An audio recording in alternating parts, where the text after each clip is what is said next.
Сайн байцгаана уу үзэгчдээ, та бүхэндээ сайхан өдрийн мэндийг хүргэе. Хайрын хүч нэвтрүүлгийн маань шинэ дугаар эхэлж байна.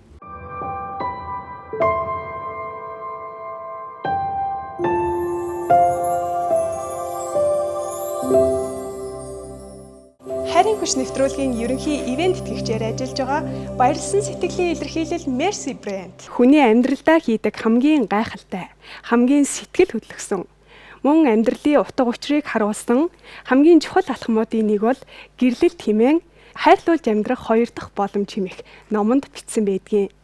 Тэгэхээр өнөөдөр энэхүү сэдвтэй холбоотойгоор эрхэм хүндтэй хайрт хосуудыг танилцуулах болно. Өнөөдрийн хайрын хүч нэвтрүүлгийн ивент тэтгэгчээр хамтран ажиллаж байгаа Granini брендийн хамт олонд баярлалаа. Хайрын хүч нэвтрүүлгийн өнөөдрийн дугаарт уртын дуучин Баян Жаргалын гэр бүлийг онцолж байна. Улаанбаатар театрын гоцлол дуучин соёлын тэргүүний ажилтан Баян Жаргал бол Баян Хонгор аймгийн Жаргалан цуманд төрж хангай говийг давнан урсдаг Байдрагийн голын иргэд тоглож наадан хүүхэд насаа өнгөрүүлсэн тэрээр Улаанбаатар хотод ирж соёл урлагийн их сургуульд 4 дахь жилдээ суралцж байхдаа лавг долом хэмээх бүсгүйтэй танилцж амьдралын хань хайрт гэргийгээ болгон сонгосон юм.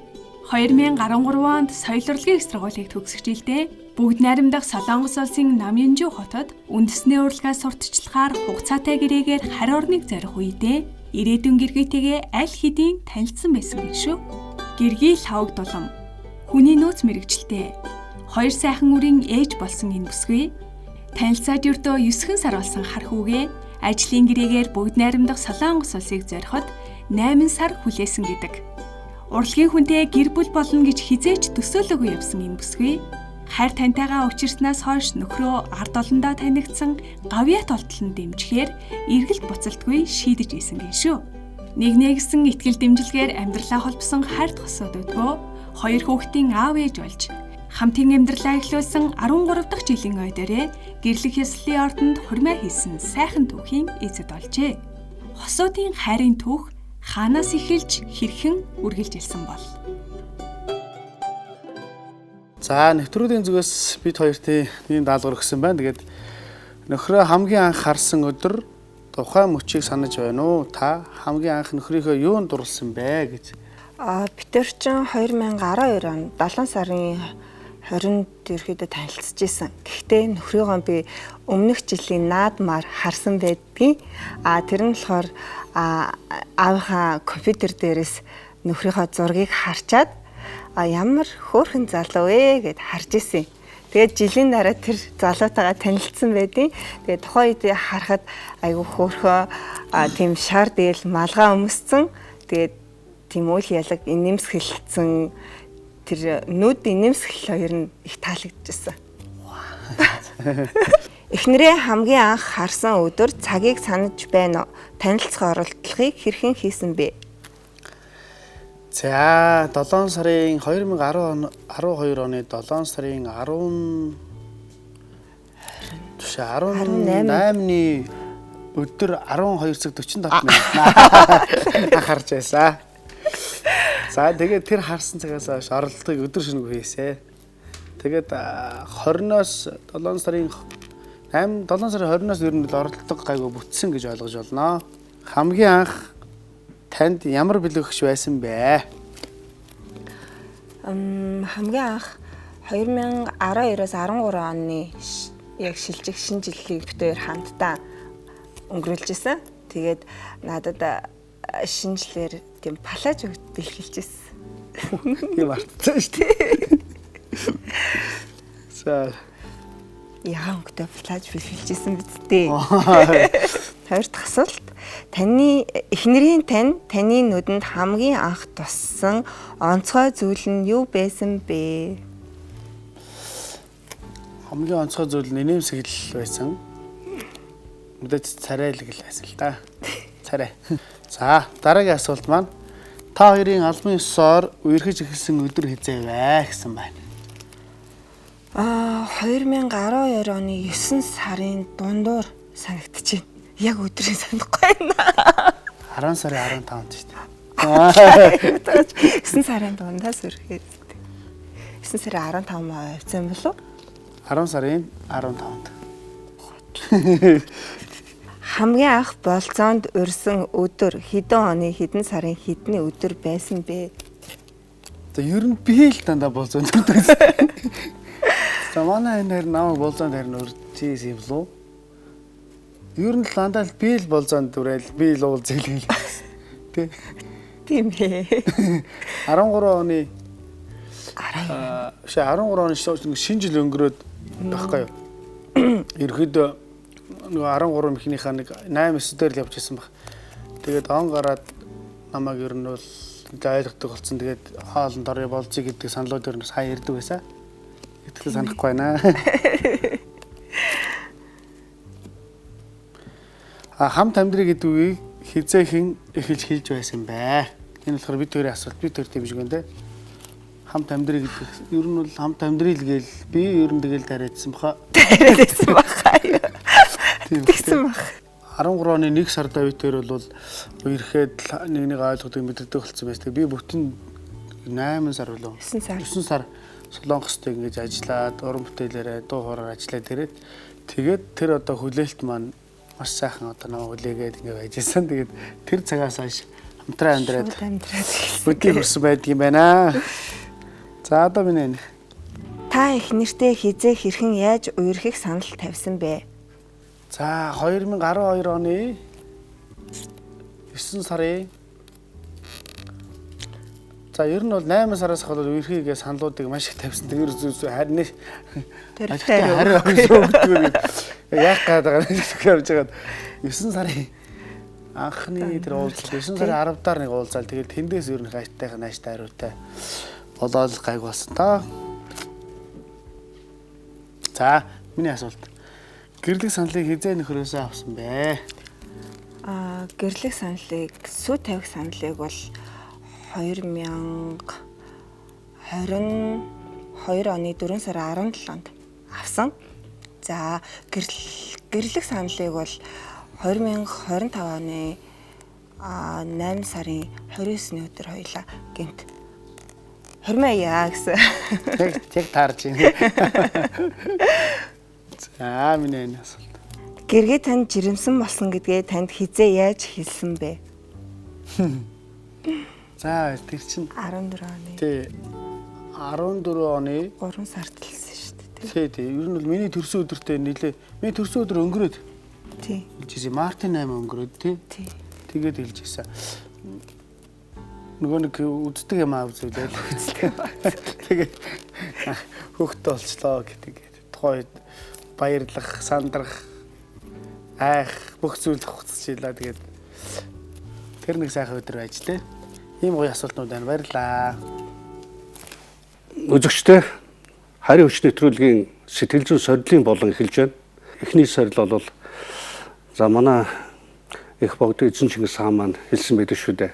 Хүний сэтгэлийг татах юм бол биеийг хаалтах бай гэж тийм ээ. Энэ бол одоо сэтгэл зүйн маш том тийм үнэт онолыг гаргасан байдаг. Тэгэхээр эхний асуулт та хоёроос соёлонгоос нь асууж бодож байна. Эхнэр хүний нөхөр хүний сэтгэл зүйн хэрэгцээ гэж юу байдаг вэ? Та бүхэн маань юу гэж бодож байна гэж асууж байгаа.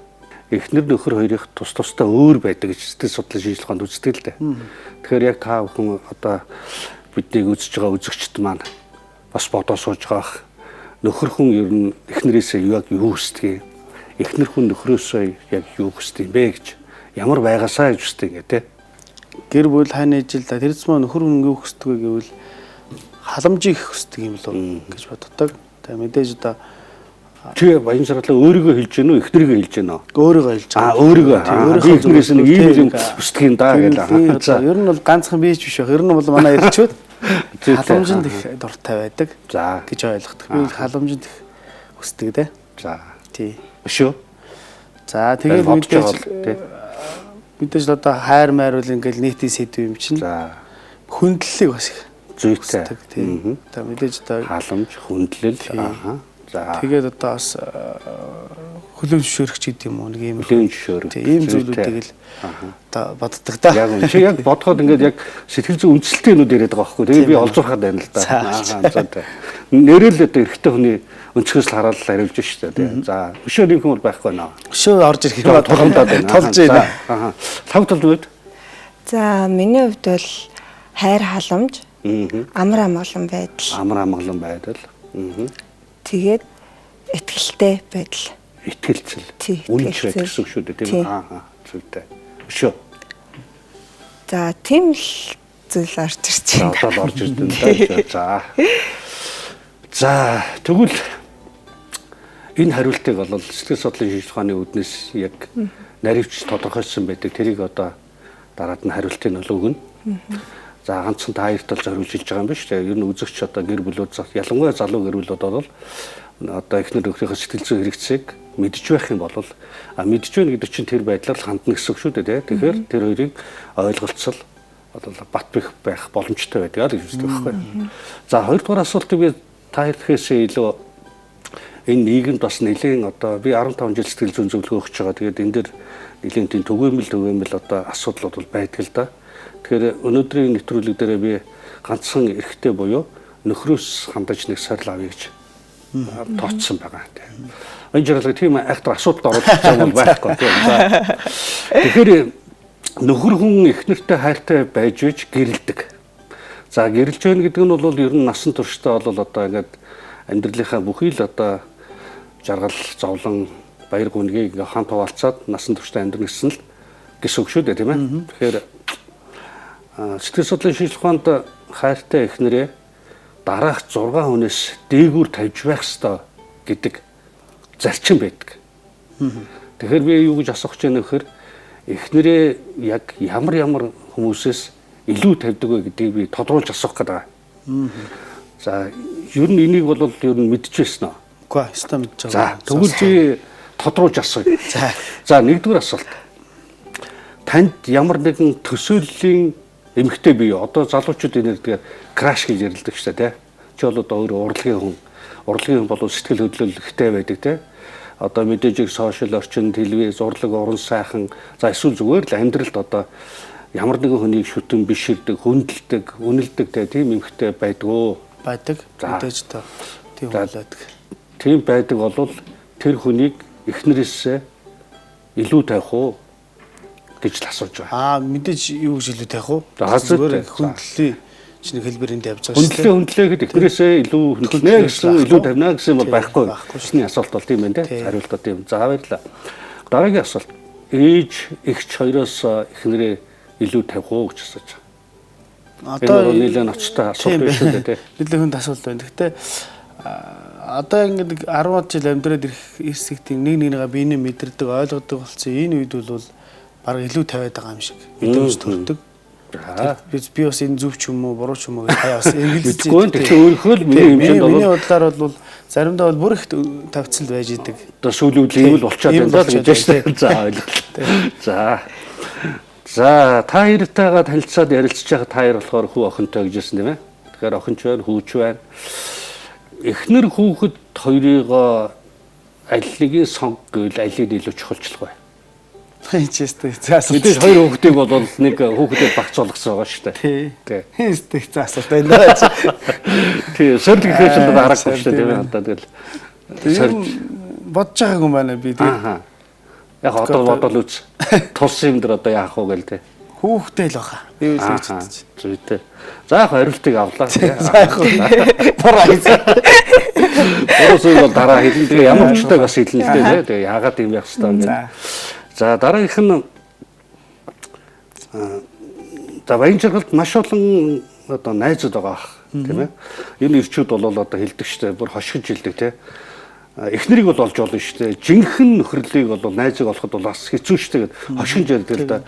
Тэгэхээр чамайг найз эхнэр хоёроо сонгосон сонголтын дээр чи айлын чухалчлах уу?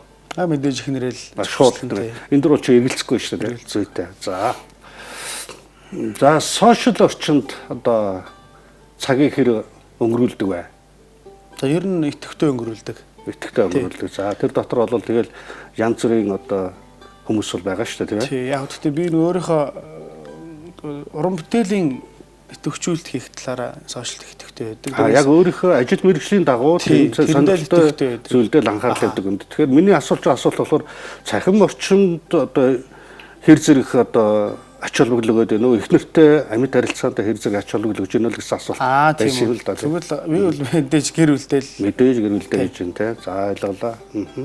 Бас нэг сорилыг эхнэрээс одоо авъя гэж бодож байна. За сэтгэл судлалын шинжилгээ ухаанд гэр бүлийн аз жаргалтай амьдралын дийлэнх хувь эмэгтэй хүнээс шалтгаалж гэж үздэг. Тэгэхээр та гэр бүлийн мэдээж зэрэг аз жаргалтай амьдралыг хүсэж байгаа юм чинь ямар хүү зүйлүүдийг хийвэл би аз жаргалтай байх боломжтой вэ гэж нөхдөдөө харилцаанд хандах хандлаганд гэж асууж байгаа юм л да. Надаас гарах хандлага тий. Одоо яг өөрөөс шалтгаалсан. Яг угаасаа нэг гэр бүлийн эмэгтэй хүн, эхнэр хүн одоо 50 амгалан байвал тэр гэр бүл ч гэсэн 50 амгалан юм шиг санагддаг. Одоо энийг бол яг нөгөө ханаасаа олж хардаг байхгүй юу? Одоо ингээд намайг ингээл хичнээн ингээл стресстэй, ууртай ч гэсэн маань нөхөр айгу 50 хүлээцтэй ханддаг. Одоо ингээл зарим юм дээр ингээл уурлаад эмэгтэй хүмүүс ч ингээл ойрлогширдаг шүү дээ тий. Тийм дээр манай өнгө ерөөсөн миний өмнөөс ингээ адилхан ингээ төрөлцөж хасдаггүй айгу чимээгүй ингээд тухайд ингээд би ингээд ингээ уурлаад ингээ стресстэй тагтчих ингээд намайг ингээд хаяад нөгөө өрөөрөө ч ингээ шууд орчдөг байхгүй. Тэгээд ингээд намайг ингээ сонсохгүй байгаа юм шиг санагддаг ч гэсэн манай хүний зүв байсан байна да ингээд миний бол тайван хүлээстэй байх нь бол гэр бүлийн уур амьсгалд бол сайнаар нөлөөлд юм байна гэдэг нь ойлгож байна шүү дээ. Тэгээд ингээд харахад би ингээд нөхрөөсөө ингээд сүүлийн хэдэн жилүүдэд ингээд тэр амар амгалан байдлыг ингээд өөртөө ингээд би болгож авч байгаа байхгүй. Тэгээд би ингээд амар амгалан байвал энэ гэр бүл айгуу гоё амар амгалан байх юм байна гэд нөхрөөсөө ингээд бас суралцаад авч байгаа юм байна да гэж ерөн сүүлийн үед өөрөө айгуух ажиглаж байгаа.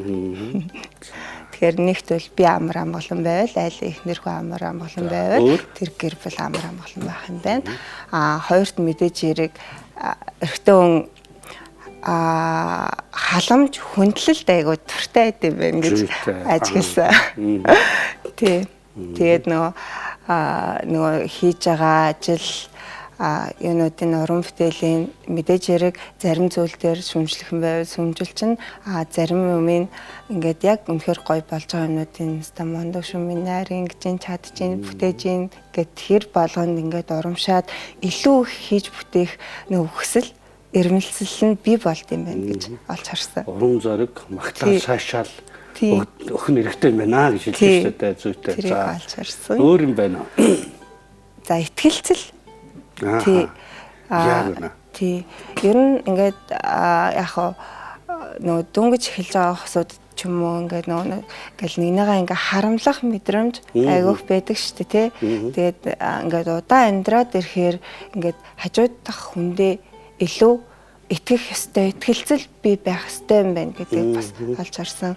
Тэгжээж одоо манай хүн чинь нөгөө нэг арай өөр салбарын хүн, урлагийн хүн болохоор би энэ хүнд итгэлцэл бий болгож ийж энэ хүн илүү чөлөөтэй ингээд ажиллаж сэтгэж уран бүтээлээ хийх юм байна гэдгийг бас олж харсан.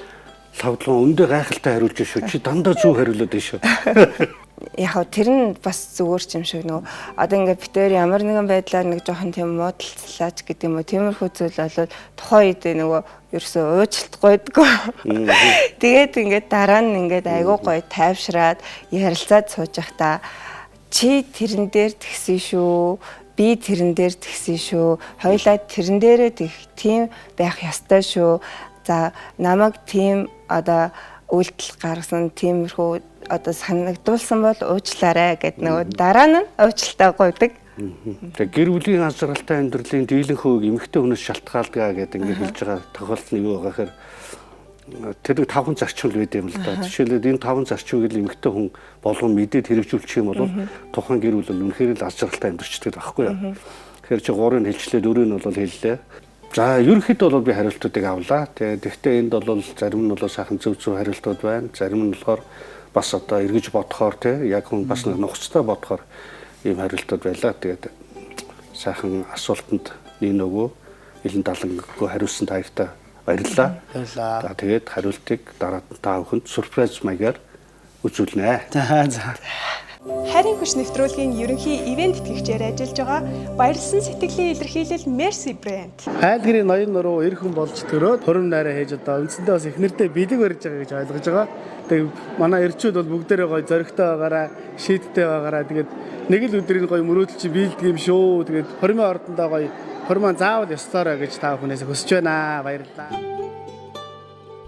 Гэргийн минь та миний дэргэд үргэлж гоо сайхан өнгөж явхаатай амьдраасай. Гэргийн минь би чинийхээ зүрх сэтгэлд үргэлж баатар нь байхыг хүсдэг. Гэргийн минь би чинийхээ хажууд үргэлж өөрийнхөөрөө оршихыг хүсдэг. Намайг байгаагаар минь хүлээн авна уу. Миний хийж, төлөвлөж, зорж яваа зүйлсийг маань ойлгож, надад итгэл, дэмжлэг өгнө үү. Гэргий таныхаа итгэл, магтаал, талархал, дэмжлэг, хүлээн зөвшөөрөлт дунд би өдрөөс өдөрт цэцэглэж чинийхээ төлөө амьдрах болно. Нөхөр хүн сэтгэл зүрхэндээ үүнийг л хүсдэг. Зөвхөн чамд зориулж энэ амттай хоол хийснийг минь ойлгож үнэлээсэй. Зөвхөн танд энэ амьдралаа зориулж байгаа үнэн сэтгэлийг минь мэдрээсэй. Өдөр бүр шулганан ярих энэ яриаг маань анхаарч ганцхан удаа сонсоосай. Өнөөдрийг хэрхэн давж туулснаа юу ч нуулгүй надад бүгдийг нь хэлээсэй. Эцэст нь энэ гэр бүлийн төлөө зүгээр л хичээдэг байгаасай. Гэргий хүн танаас ердөө ийм л зүйлийг хүсдэг. Өнөөдрийн хайрын хүч нэвтрүүлгийн ивент тэтгэгчээр хамтран ажиллаж байгаа Garanini брендийн хамт олонд баярлалаа. Та хоёрын маань хувьд 13 дахь жилийнхээ ойн дээр гэрлэх эслийн ордонд хурмын албан ёсоор хийсэн баяр хүргэе. За баярлалаа. За ер нь хурим хийгээд удаагүй байх сэтгэгдэл ямархуу байна? Энэ 13 жилийн дараа хийж байгаа үйл явдал ямархуу мэдрэмж өгдөг юм байна хүнд. За дахин дурлж байна. За маш сайхан мэдрэмж байна. Одоо хүртэл одоо тэр мэдрэмжнээсээ гарахгүй л гэр бүлэрээ л гарч чадахгүй юм да. Хүний амьдралын хамгийн сайхан торгон мөчүүл бол мэдээж одоо хурим нарийн ёслол байдаг. Тэрсэн маа одоо гэрлэхслийн ордонд хурмаа ёслоо, та байж ахын дүүстэйгээ, найс нөхдөйгөө бүхэл одоо бид хэрэг таньдаг, хүндэлдэг бүх хүмүүстэйгээ хурмаа ёслох шиг сайхан зүйл бол энэ байдгүй юм байна. Тэрийг бас өмнө нь бол одоо би ч зөндөл хуримдаар очиод одоо хурмын хосуудаа зориулаад дуулаад явжсан боловч биеэрээ ингэж мэдэрж бэлэг оюунаараа мэдэрсэн ийм сайхан зүйл болдго юм байна. Маш их баяртай байгаа. Хоёр сайхан үр хүүхэдтэй болцсон. Тэгээд таньтайгаа ингээд 13 жил хамт цаг хугацаагаа өнгөрүүлсэн. Үүний дараа гэрлэн гэдэг одоо эмэгтэй хүнд бол амьдралтаа нэг л хийх торгон хүчээдэг. Таны хувьд яаж хүлээж авсан бэ? Энэ санаачлага магадгүй хаанаас гарсан бэ гэдэг бол их сонирн байл л да. Санаачлага бол мэдээж манай нөхөр гаргасан. Хурим хийн гэсэн ямар ч тийм хоёлаа яг нэг 2 жилийн өмнөөс л хурмаа хий гэж бол ярьж исэн. Гэхдээ яг хизээ хийх юм бол би өөрөө мэдэхгүй байсан. Тэгээд сая 9 сарын ихээр манай нөхөр нэг өглөө гинт босноо. Харин хоёлаа хурмаа хийх үү гэлтгсэн. Хүүе яах юм бэ тэр нөгөө жил бас юм уу таарж байгаа мó гэсэн чинь за би үзүүлээд яачаа тэгээд болно гэвэл хоёлаа хурмаа хийчихье гэлтгсэн. Тэгэл бит өөр чинь сарын дотор бүх ажлуудаа бужигнуулаад тэгэл 10 сарын 25-нд амьдралынхаа хамгийн мартагдчихгүй сайхан өдрийг өнгөрүүлсэн. Гэртээ 13 жилийн өмнө энэ сайхан бүсгүйтэй сумын наадан дээр найрж байлаа. Тэгэхээр төвийн бүсгүйг одоо хөдөөний нэг залуу найраад ингээд өнөөдөр хормын ордондоо мөрөөдлөө биелүүлээ зогсож байгаа одоо маш их баяртай байна. Би ингээд өөрөө айгүй ингээд 50 бай гэж айгүй бодсон. Хорим эхлэхээс өмнө за айгүй 50 байд юм шүү гэд сэтгэл хөдлөл айгүйх дарахыг хичээсэн боловч ингээд хормын ордон дээр ирээл үүдэн дээр буугаал ингээд хувцаслал ингээд шатаар өгсөд гарч ирэхээс хавлалтаа өгдлөө маш их сандарч байна. Тэгээд энэ сайхан өдрийг ингээд энэ сайхан ордондоо Зүгээрээ. Энэ сайхан ордондоо ингээд хэсэг жаргалтай мөчөө өнгөрүүлэх гэж байгаадаа маш их баяртай байна. Хурим хийхий чи хүмүүс өмнө нь магадгүй одоо хайртай гэргийгээ гуйгаа дараа нь сүүгээ тавиа гэдгээд олон үе шаттай ер нь л хийж байгаа шүү дээ. Таны хувьд мэдээж эрэгтэй хүний дотор нөө имэлтэй хазартай морь багтдаг гэж олон жил бодож л байсан баг. Араа нэг сарын дотор бол амжуулна гэдэг чинь бас их тавчаа хугацаа санагдчихээн л. Чи яг би бол нэлээ эртнээс төлөвлөсөн байсан л та. Тэгээд хандаа тэрсэн нэг хилдэггүй бас нэг биелэхгүй болж магадгүй байх тохиолдол зөндөө байдаг шүү дээ хүний амьдралд юу ч тохиох хувьд тийм ээ. Тэгэл би бол нэлээ эртнээс бодсон байсан. Яг 10 жилийнхээ өдөр би хадаг тавьсан байдгийг. Одоо яг одоо ёслол одоо миний эхнэр болооч гэж та хөдөө хадаг тавьж би энэ бол сүүн бөгж гардуулах маяг ийм зүйлс болж исэн. Тэгээд энэ жил бол яг бас миний хувьд гоё тохироонд бүрдсэн сайхан жил байсан. Тэгээд ганц нэг зүйлийг харж ирсэн тэр зүйлүүд нь бүгдээрээ сайхан амжилттай болоод тэгээ ерөөдөө ормаа юм санагтаал хийцэндээ. Хормын ёслолыг үүдэж хийцэн. Гинтийн бөгөөд оновчтой шийдвэр байсан байх гэж бодож байна. Ер нь хосоодын хувьд гэрлэлт гэдэг зүйл одоо хэр чухал юм шиг байна. Магадгүй та хоёр маань гэрлээгүйгээр ч гэсэн байж болон цаашаа үргэлжлэн мэдээж хайрна болохгүй. Гэтэл яг гэрлийн гэдэг зүйл өөрөө магадгүй та хоёрт амьдралын шинэ мэдрэмж эсвэл шинэ амлалт ч юм уу те яг юу өгдөг юм бэ? Яг илүү үүрэг хариуцлах би бол тийм шиг санагдсан. Яагаад гэвэл тэнд чин аав ээж, эмээ өвөө, ах дүүс, найз нөхөд аюу олон хүмүүс цуглуулад тэр болгоны өмнө ингээд цаашдаа сайхан амьдрнаа. Хүүхдүүд нь найз нь гэд тийм амлалтаа өгж байгаа гэсэн нэг тиймэрхүү үүрэг хариуцлага юм уу даа л гэж бодогдсон. Юу гэдэг чинь нэг бүх зүйл гоо шинээр эхлэж байгаа юм шиг тийм гоё мэдрэмж л өгöd байна. Тийм нөгөө хосоодын ном зохиол дээрээс уншиж хахад эхний 10 дахь жилээ туулсан хосоодын хувьд 2 дахь тий одоо амьдралынх нь алтан үеийн шинээр бичигдэж хэртгээ гэж их олоод уншиж ирсэн л да. Яг тэр цэгээ магадгүй гэрлэлтээр дахиад эхлүүлсэн болов За да. тэгэл тэгж таарна. Тийм мэдрэмж төрөд төрж байгаа шүү. Таны хувьд сая ярьсан 10 дахь жилийнхээ ойн дээр бас ингээд албасоор аав ээжээс нь одоо монгол хүмүүс чи хадаг тавиад гуйдаг энэ ёслолыг үйлцээ ингээд тэгсэн. Ер нь яагаад заавал 10 дахь жилийн ойн дээр үүнийг магадгүй та хоёр маань танилцаад 1 жил болоод ч хийж болох зүйл байсан юм биш үү дээ. Магадгүй хаяа гомдох үе бас байж болно шүү дээ. Яагаад манай нөхөр намайг ийм удаан хүлээлгээд одоо манай аав ээжээс очиод намайг гоохгүй байгаа юм бол эсвэл хизээ магадгүй намайг нэг гэрлийгээд хэлэх юм болж гэдэг юм уу? Тийм хүлээлт ч юм уу тийм зүйл байсан уу? Ер нь тийм хүлээлт бол тийм их бол байгаагүй. Яагаад гэвэл хоёлоо бол ярилцдаг байсан. За тэгнэ ямар ч байсан ань нь бол хадгаа тавина. Хурмаа хийн гэдгээ бол хэлдэг байсан болохоор айгүйх тэгж айгүй шахаж хаарддаггүй байсан. Ямар ч байсан боломж болцоо бүх цаг үеийн таарвал болчих юм дээр нэг хажууд хүний ингээл яаруулаад твдүүлээд авах шаардлагагүй ахад л гэж бол дотор бодож байсан. Ер нь манай хүний хувьд бол айгүй тийм гинтийн тийм сюрпрайзтай тэр бөгж өгөхдөө бас нөгөө миний төрсөн өдрөөр сүм бөгж өгчээсэн. Тэгээд төрсөн өдрөөр арай амар тэдэн цагаас ирээрээ л гэлтгсэн. Тэгээд би тухайн үедээ нэг хоолнд орох гэж байгаа гэсэн бодолтой очисон чи тэнд чинь тэгэл хийл мэл ингээл орхоос ахуулаад хийл хөгчм ингээл янгалал ингээл хувцсыг чинь нэг хүн үлгэж аваад тэгэл цаашаа алхаал байлаа. Тэгсэн чи манай он чи цэцэг барьсан бөгжөө барьсан. Айгуу тэгээд зөксөжсэн. Тухайн үед бас айгуу тийм сэтгэл хөдлөл нэлмэс санагдаж исэн. Тэгээ саяны хурим дээр маань ч гэсэн бас айгүй олон тийм сюрпрайзтай байсан. Таны нөхөр ер нь танд жилдээ нэг удаадаа заавал юм том сюрпрайз барьдгүй эсвэл хэдэн жилдээ нэг хурааж агаад маш хүчтэй тийм үнэхээр таны сэтгэлийг хөдөлгсөн юм гинтийн билгүүдийг барьдаг хүн үү? Ер нь том сюрпрайзууд бол нэг хэдэн жилдээ юм уу? Ер нь л яхаа төрсө дөрмөдөр юмнуудыг нь байнга л ингээд тэмдэглэж өгдөг л дөө. Гэхдээ ингээд нөгөө том ийм амьдралын бүр тийм сюрприз өгдөг л ингээд гинт барьдаг бүр өөрсө бодоогүй ингээд тийм цаг үед. Энэ бол надад эр хүний 13-ын мэхийн нэг нь ингээ үргэлжилсээр л байгаа юм шиг санагдаж байна л да. Та ер нь тийм арга техник баримтлалгүй хайр дурлал байсан. Одоо их тийм амар мэдгүй шүү. Гэтэ яг хаа миний хувьд сюрпризүүд бол нэг жил болгон ч юм уу сар болгон байгаадах нь тийм амтгүй баг. Тийм. Баажж гад нэг байх гоё их ч бодлох шүү.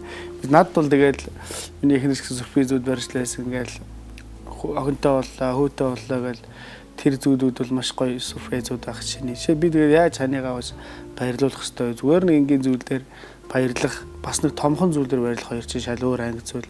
Саяхан сүүлийн үед бол гинтл хормоо ингээд хийхээр бас манай ихнэр чи баярлж байгаа. Мэдчихэж байгаа л да. Тэр чи мэдээж мөрөөдлөө ихнэр хүн болгоны гэргийн болгоны бас мөрөөдөл байдаг шүү дээ. Тэгээд цаанаа бол баярлал тогтлол дөөрс үлдээр хоол идэхэ байсан. Би бүр аагаад ч одоо хоол үнгээд одоо болохгүй шүү. Тэгээд ер нь бол яг зочир ингэ шийдэхгүй бол хугацаа их тавих юм бол энэ хүн бүр их асуудалд орох юм билээ. Тэгээд маш өнөр хугацаанд шийдэхгүй би угаасаа ханаа мэднэ л дээ. Тэгээд шийдсэн байгаа. Та хоёр анх танилцж хамт амьдрч эхлэх үеэсээ ер нь юм гинтийн шийдвэр гаргадаг. За магадгүй шийдвэрийг ялангуяа амьдралын чухал шийдвэрийг ир нөхөр нь илүү ингэж гаргадаг. Хань гэргийн нь бол үүн дээр маш баттай ихтгэл хүлээлгдэг. Ийм харилцаатай байсан уу? Энэ амьдралын явцад бий болов уу? Мэдээж бид нар ч багал нийлсэн улсууд чинь тэгэхлээр нэг шүтээ амьдралын ухаан мэдэхгүй шүү дээ. Маш сайн ярилцдаг бидний хувьд. За одоо энэ шийдвэр ингэж гаргавал яах вэ гэж эхний зүйлүүд маш их ярилцдаг. Тэг хамтдаа бол том шийдвэрүүдийг гаргадаг. За сүүлийн үед бол яг хань надад энд итгэдэг. Тэгээ тэр болохоор би өөрөө доос нэг өргөдөл холоод 10 жил амьдэрсэн хүн чинь шийдвэрүүдээ гаргах тийм бас хаяа нэг мэдэгдээд байгаа. Одоо энэ хүнд ингээд бүх зүйлээ ингээд итгэцэн миний хань чадна гэсэн тийм итгэл үнэмшил надад ингээд би болсон гэхүү дээ. За тэгвэл өнөөдөр бас манай хосууд маань одоо мэргэжлийн сэтгэл зүйчтэй уулздаг. Энэ ямар учиртай вэ гэвэл ер нь хосуудын харилцаа тийм ийм сайхан бат бих явхад магадгүй зөвхөн хайр нь за эхэндээ явдаг гэж магадгүй үүний дараа тий хосуудын одоо итгэл үнэмшил эсвэл амьдралынх нь өөрсдийнх нь баримталдаг одоо зүйлс зан чанар гэх мэт зүйлс нь нөлөөлдгүү. Ер нь ямар нөлөөгөөр энэ бүх хайр гэдэг зүйл одоо цэцгэлдэг юм бэ гэдэг талаар манай сэтгэл зүйч маань ингээ та бүхэнтэй бас ярилцдаг. Харин та бүхэнтэй уулзсан сэтгэл зүйчийнхээ зөвлөгөөг та хоёр сонсохыг хүсэж байна уу? Ер нь ямар дүгнэлт хийсэн бол та хоёрт магадгүй те үүн дээрээ жахан засаарэ гэд хэлвэл яах бол ер нь. Гэхдээ зүгээр шүү дээ. Бид хоёрын хувьд бол тэгэл аав. тэгээд шүү дээ. Янз бүрийн асуудал байхгүй шүү дээ. Тэгээд шууд хүлээж авна. Манай хосууд маш сайхан амжилттай зөв хариуллаа. Та хоёрт баяр хүргэе. Эхнэр нөхөр хүмүүсийн сэтгэл зүйн хэрэгцээ ямар байд юм бэ гэсэн асуулт байсан. За сэтгэл судлалын шинжилгээ ухааны үүднээс эхнэр хүний сэтгэл зүйн хэрэгцээ юу байдаг вэ гэвэл нэгдүгээрт намайг үнэлдэг байгаасаа хүсдэг. Миний бүхий л амьдралын туршид гаргасан үг үйлдэл аливаа санаачлах хандлагыг минь үнэлдэг байгаасаа. За хоёрдугаарт нь үнэнч сэтгэл, хайр, инхрийлэл, халамж анхаарлыг хүсдэг. Гуравдугаарт нь амьдралд залгуулахад санхүүгийн зардлыг минь нөхөхийг хүсдэг. За бүр чаддгүй юмхэд ядаж хичээдэг байгаасаа гэж хүсдэг. Дөрөвдүгээрт нь надтай ярилцдаг байгаасаа, нээлттэй шударга харилцаасаа гэж хүсдэг. За тавдугаарт нь гэр бүлийг их чин үнэн сэтгэлийг оролцоог хүсдэг юм аа. За нөхрийн сэтгэл зүйн хэрэгцээ юу гэдэг вэ? Нөхөр хүний эхнэрээс авах. За манай хос санаа зовоод арай хэлж чадаагүй болов. Нэгдүгээрт миний бэлгийн хэрэгцээг бүрэн хангаасаа гэж хүсдэг.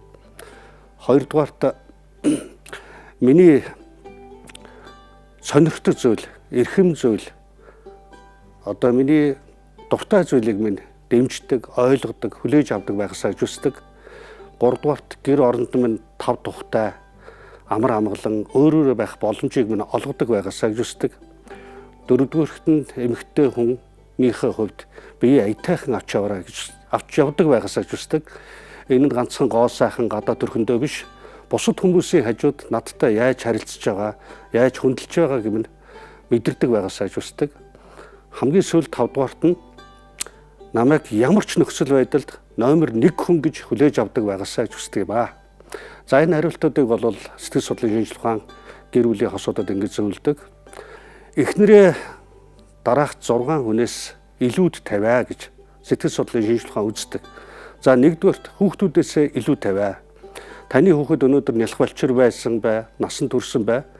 Таны эхнэртэй тавих анхаарал халамж хүүхдүүдээс бага байх ёсгүй гэж үздэг.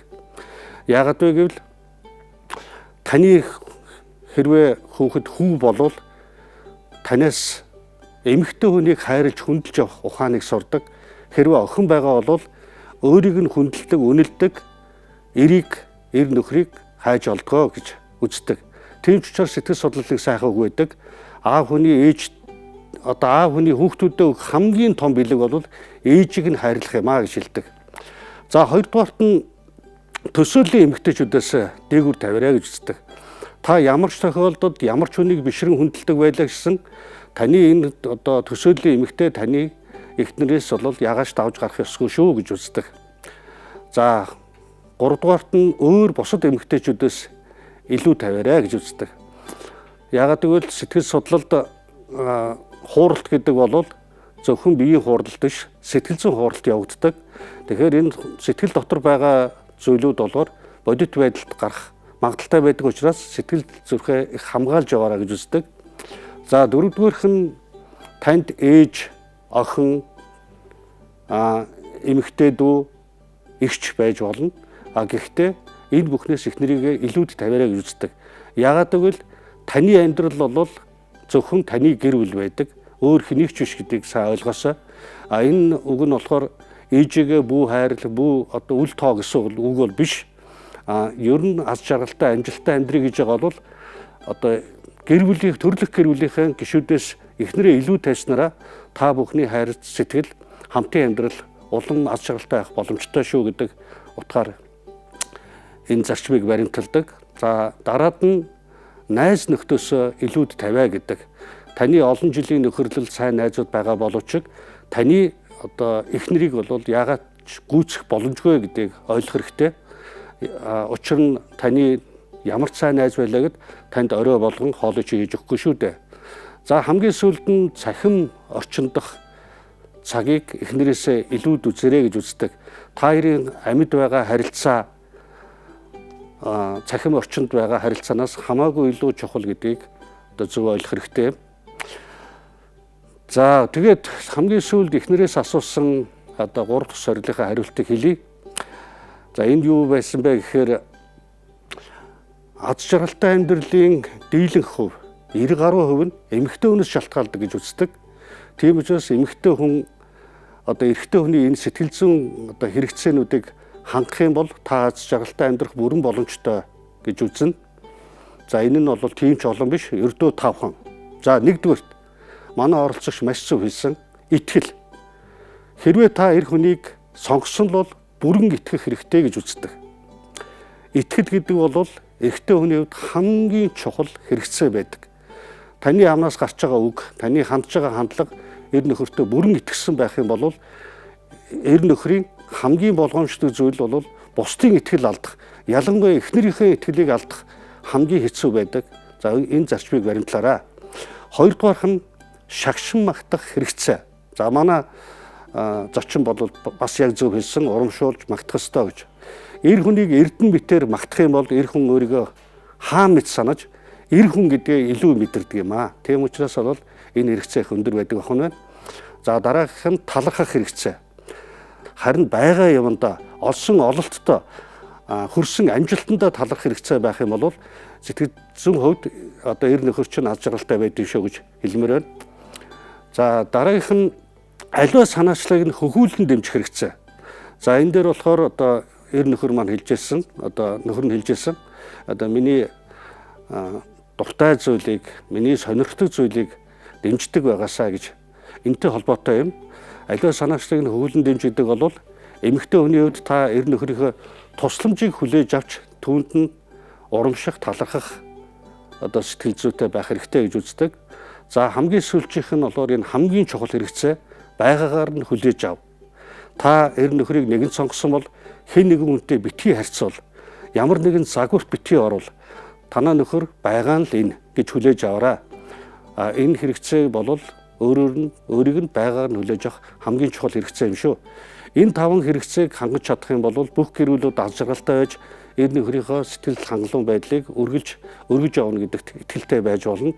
За ингээд энэ 3 сорилын хариултыг маш зөв оновчтой хариулсан хоёр хостой цаашдынх нь ажил амьдрал бүхий л зүйлд нь сайн сайхан бүхнийг хүсэн өрөө танаа гэр бүлд үргэж аз жаргал инээдгөөр бэлхэж байх болтугай гэж өрөөё. Баярлалаа.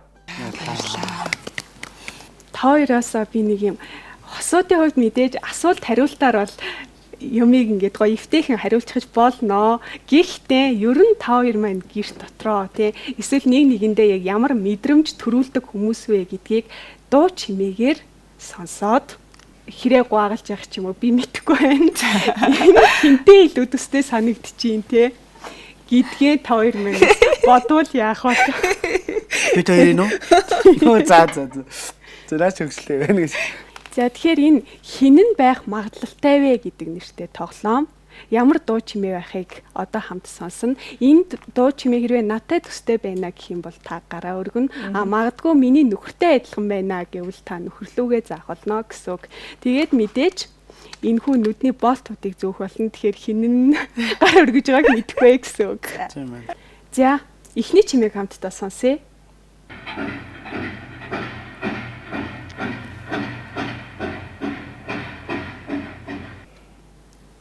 За эхний чимээ бол галт тэрэгний дохиолол хангиж байна.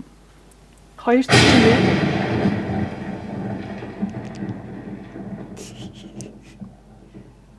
Тэнгэр давхарсан тийм ээ. За гурав дахь чимээг сонсъё.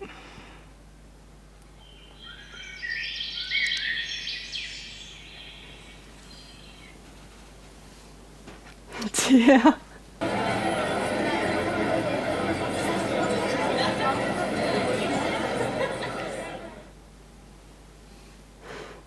За тав дахь нь.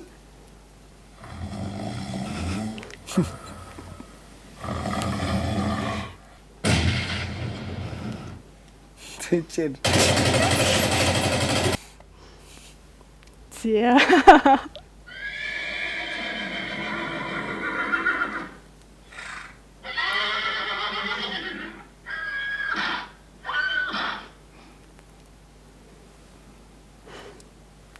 За 9 дахь чимээг сонсъё.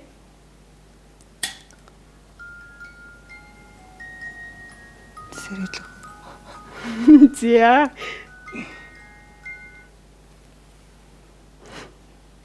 За дараагийнх нь.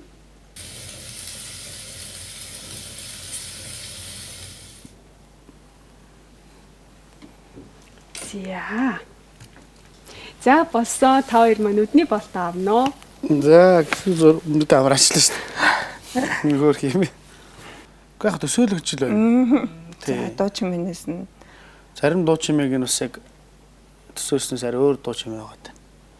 За тэгэхээр сая 13 дуу чимээнээс эхнэрийн хувьд хамгийн тийм шууд одоо эхнэр дээр буусан. Тэг эхнэр өөрөө гараа өргөсөн. Мөн нөхөр өөрөө за манай эхнэр байна гэж заасан чимээнүүдийг нь би ерөөхдөө харлаа та. Тэгсэн тэр тэнгэр дуугарч байгаа чимээн дээр таныг нөхөр нь заасан байна. нэ. За тэгээд тэр нөгөө дистриктэй нэг юм ер нь аюулгүй тийм шууд PUBG санаанд орчихсон. Энд дээр ч гэсэн эхнэрийг нь ер нь таныг л заасан л да. Би энэ PUBG-ний чимээн дээр бол магадгүй нөхөр нь ах юм болоо гэж бодож илаа. Ер нь гэртээ хамгийн дууч шуугантай хүн нь эхнэр таа болж тавьчихна уу яаж юм? Айл талаараа бас байгаа. Нөхөр та ямар хариулт хэлэх үү? Яагаад ихнэрээ гэж заасан? Айгүй. Хөгжилтэй шүү. Тэгээд тэр нь яг та арай л яадаг юм уу? Дуу чимээтэй л гэж. Манайтай болоо. Манай охин ихнэр хоёулаа адилтай ярина л. Хайрын хүч нэвтрүүлгийн ерөнхий ивент итгэгчээр ажиллаж байгаа баярлсан сэтгэлийн илэрхийлэл Mercy брэнд. Хүрэлцэн ирсэн бүх зочид маань нэг нэгэндээ зориулаад бэлэг өгдөг. Энэ нь бол ямар ч бэлэг байж болно. Нэгэндээ өгч байгаа хамгийн гоё үг гэдэг бол сэтгэлийн бэлэг байдаг. Магадгүй нэгэндээ цэцэг өгсөн ч гэсэн те нэг ширхэг сарнай барьж ирсэн ч гэсэн энэ миний сэтгэлээ гэдэг үг байдаг. Тийм учраас та хоёр маань мэдээж саяхан хурмаа идсэн учраас нэгэндээ бүр маш их бэлэг өгсөн байгаа. Одоо харин яг нөхөр таны хувьд хайртай гэргийдээ юу хийх, юу зориулахыг хүсэж байна? За маш их баярлалаа. Энэ сайхан нэвтрүүлгийг сайхан нэвтрүүлэгт одоо уран оролцуулсан Спен телевизийн хамт олонд маш их баярлалаа.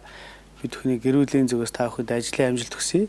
Баярлалаа. Тэгээ хандаа одоо сая нэг хором найр болцоолох бид төрч бэлгэн дарагдсан байгаа. Тэгээ миний энэ бүр цэцгэндээ төөрсөн байгаа. Бид яг сая эхнэрдээ зориулаад яг 99 сарна баяг зориулж хөрстөн суулгаж хоромынхаа өдөр бэлгэлсэн. Тэгээд хандаа зориулаад би бас хоромынхаа өдөр балхаж байхаар аян зохиолгоод нэг цоо шинхэн дуу зориулж дуулсан байгаа. Энэ дуу маань одоо удахгүй төрсчээд ингээд төмөө олон дүрх гэж байгаа. Тэгээ энэ сайхан дууга хандаа бас зориулж өнөөдөр энэ танхимд өргөн барья. Та бүхэнд болон хандаа зориулъя. Ханаа хайрлж аваарай. Гэр бүл аз жаргалтай авалтгаа. Хан ули хамбарага харах тусмаа жарганда хайртай хани хаан халамжийг нь хүн юм шиг хүртэндээ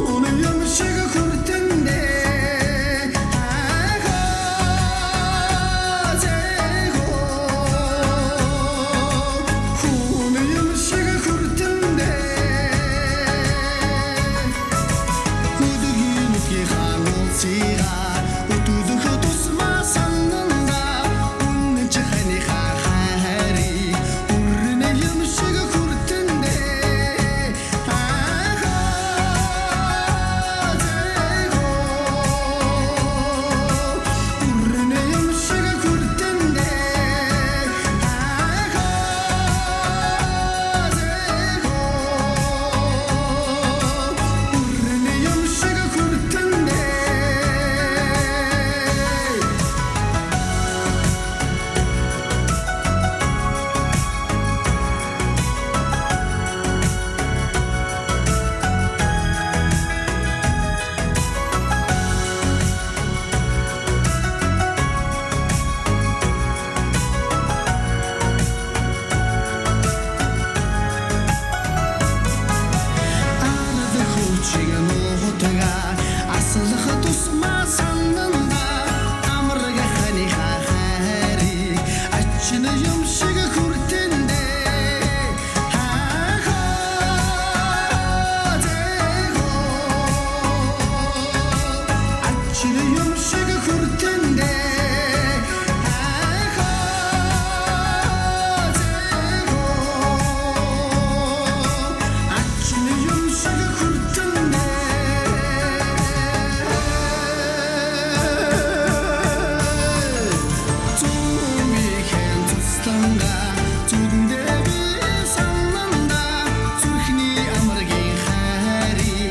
хайртай шүү. За ингээд хайртай гэргийдээ зориулаад энэ сайхан дууг зориулсан танд маш их баярлалаа. Мэдээж танд уран бүтээлийн өндөр амжилтыг хүсье өрөө. Гэргий танд энэ сайхан гэр бүлийг авч явж агаад маш их талархаж байгаагаа бидний зүгээс илэрхийлж байна. Сая сэтгэл судлаач маань хэлсэн эмэгтэй хүний хувьд гэр бүлийн аз жаргалд хамгийн өндөр үүрэг гүйцэтгэдэг гэсэн таны хувьд мэдээж энэ сайхан үүргээ маш амжилттайгаар биелүүлж яваа сайхан ихнэр хүү юм шиг надад санагдлаа. Маш их баярлалаа. Аз жаргал сайхан эрүүл энхийг таны гэр бүл өр хүүхдэд өгсөн өрөө. За ингээд мөн энэ үүрэг даалгавраа маш сайхан биелүүлж яваа гэргийд нь манай хамт олонны зүгээс энэхүү гарын бэлгийг бас гардуулж байна. Баярлалаа. Өнөөдрийн хайрын хүч нэвтрүүлгийн ерөнхий ивент тэтгэгчээр ажилласан Баярлсан сэтгэлийн илэрхийлэл Mercy брендийн хамт олондоо маш их баярлалаа. Өнөөдрийн хайрын хүч нэвтрүүлгийн ивент тэтгэгчээр хамтран ажиллаж байгаа Garanini брендийн хамт олонд баярлалаа. Хайр гэдэг зүйл өөрөө талархал, итгэл, мөн нэг нэгнээ дэмжсэн сэтгэл болон нэгнээ байгаа чигээр нь 100% хүлээн зөвшөөрсөн тэр хүлээн зөвшөөрөлтээр бат бих болдгийм байна. Ингээд та бүхэн маань өөрөөсдийнхөө хайрын түүхийг мөн дүгнэж үзээрэй. Мөн дээрэс нь манай телевизийн хайрын хүч нэвтрүүлэгт та ч гэсэн оролцох боломжтой. Ингээд дараагийн дугаарт шинэ хайрын түүхээр уулзцгаая.